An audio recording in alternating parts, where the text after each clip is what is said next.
Desde el siglo X al siglo XIII, la frontera de la España cristiana adelantaba, pujante, empujada por una serie de reyes belicosos que sucesivamente conquistaron las comarcas del Duero, del Tajo, del Guadiana y del Guadalquivir. Cuanto más difícil era la conquista, más privilegios se concedían a los colonos que no titubeaban en ir a aposentarse en las ciudades y villas conquistadas, formando la vanguardia de la cristiandad en un suelo siempre abierto a la invasión, a las algaradas de los moros.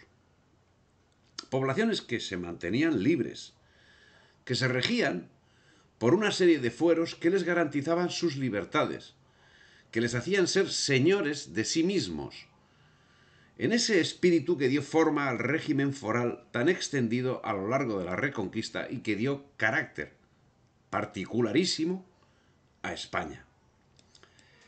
Con matices, esa situación era similar en todos los reinos hispánicos, porque si ahora nos estamos centrando en lo acaecido en Castilla, porque estamos tratando la revuelta comunera, podemos observar que algo similar ocurría en Aragón. Así, en Valencia, en ese mismo sentido, gremios y parroquias intervendrían en la elección de las más altas instancias de la administración municipal. La nobleza había quedado relegada desde el mismo momento de la conquista del reino de la dirección de los designios ciudadanos. Al tanto, al dato. Un hecho destaca como significativo: la separación de la nobleza con respecto al pueblo y la estrecha relación de éste con la monarquía, señalando que cuando en el siglo XVI hablamos de monarquía hispánica, está muy claro a qué nos referimos. Pero cuando hablamos de monarquía hispánica en siglos anteriores, nos debemos remitir a lo manifestado por cada una de ellas y concluir que todas son monarquía hispánica. El conjunto de la sociedad mantenía acerca del rey y del reino una concepción dualista, de tradición medieval, de acuerdo con la cual el reino no pertenece al rey, sino a la comunidad. Un contrato tácito entre la monarquía y el pueblo. El rey tenía el compromiso de mantener el reino en paz y justicia, y como contrapartida el reino debía brindar su acatamiento a las disposiciones reales y contribuir con los impuestos para que el rey pudiera cumplir con la misión que le era encomendada. El reino, desde la Edad Media, expresaba su consenso a las disposiciones y leyes reales y al montante de los tributos, de manera tradicional a través de las cortes, que era el elemento representativo, donde estaban representados tanto el clero como la nobleza como los ciudadanos. Expresión concisa de esa realidad, como decimos, eran las cortes. En ellas, el rey se sometía al interés general, al tiempo que la sociedad lo reconocía como vínculo de unión social. Los intereses de la corona representaban los intereses generales, y el pueblo tenía la capacidad de ser oído en cortes, donde escuchaba las necesidades del soberano y donde exponía las necesidades y las exigencias que se hacían a ese mismo soberano. El ser convocado a las cortes era un privilegio celosamente defendido. ¿Y cuántas ciudades tenían ese derecho? Pocas. Estamos hablando de Castilla, insisto, estamos hablando de la revuelta comunera, con lo cual nos vamos a centrar en Castilla. Las ciudades que tenían esos derechos eran Burgos, Soria, Segovia, Ávila, Valladolid, León, Salamanca, Zamora, Toro, Toledo, Cuenca, Guadalajara, Madrid, Sevilla, Granada, Córdoba, Jaén y Murcia.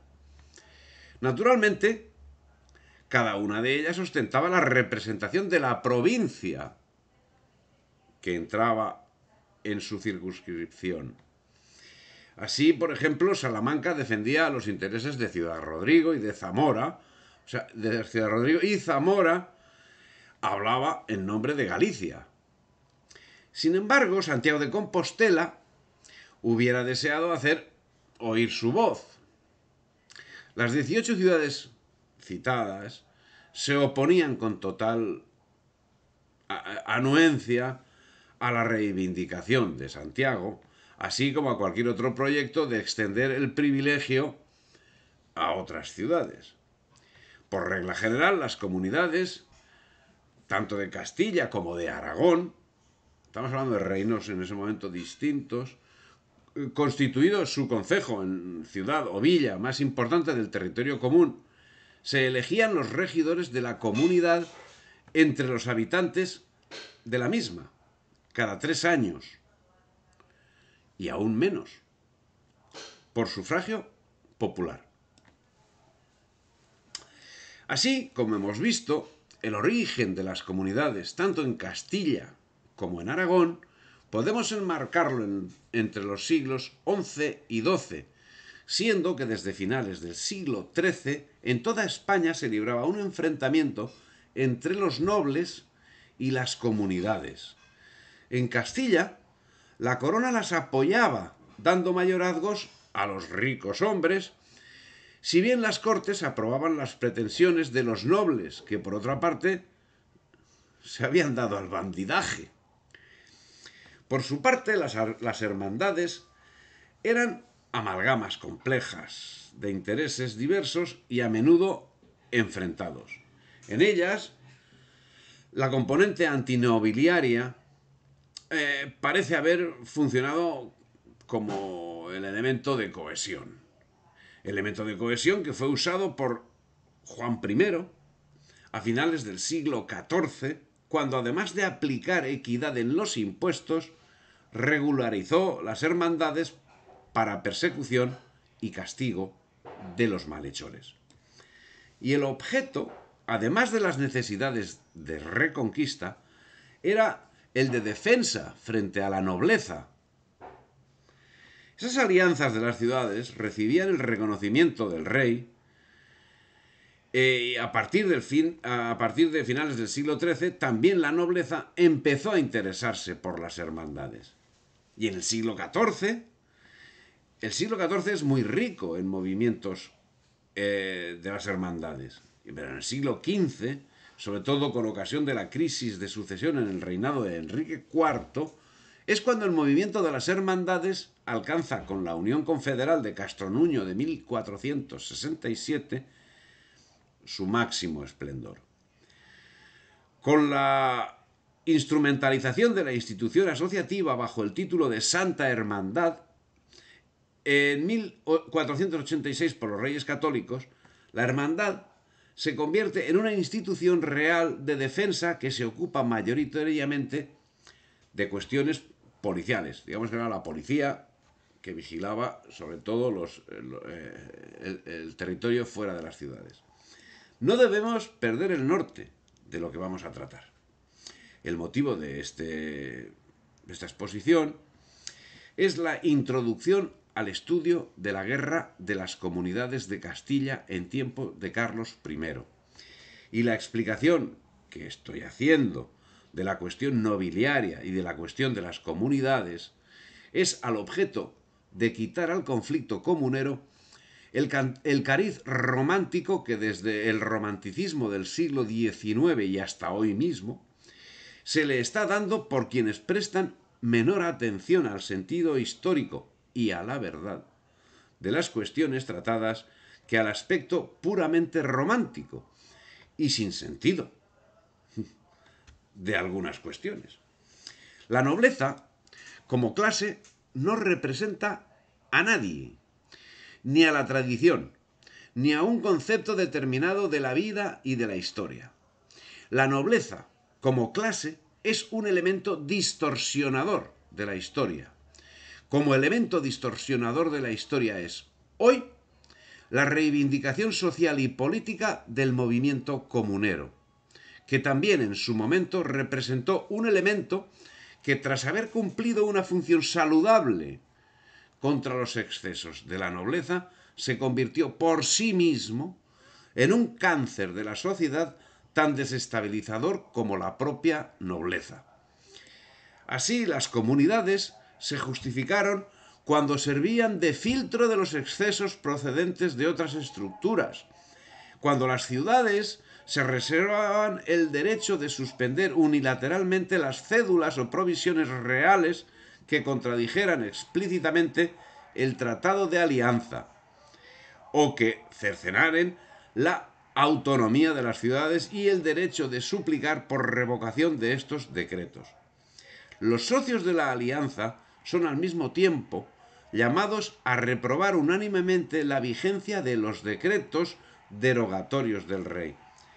La fórmula obedecer y no cumplir, que se introduce en el derecho castellano en la segunda mitad del siglo XIV y que, por los enemigos de la hispanidad, ha sido aplicada a su arbitrio en el tema de América, cuando no tiene nada que ver, es en realidad la reserva jurídica documentada de la obediencia condicionada esgrimida por parte de los súbditos para suspender provisionalmente una disposición real si ésta se convierte manifiestamente en una disposición injusta para el destinatario de esa norma.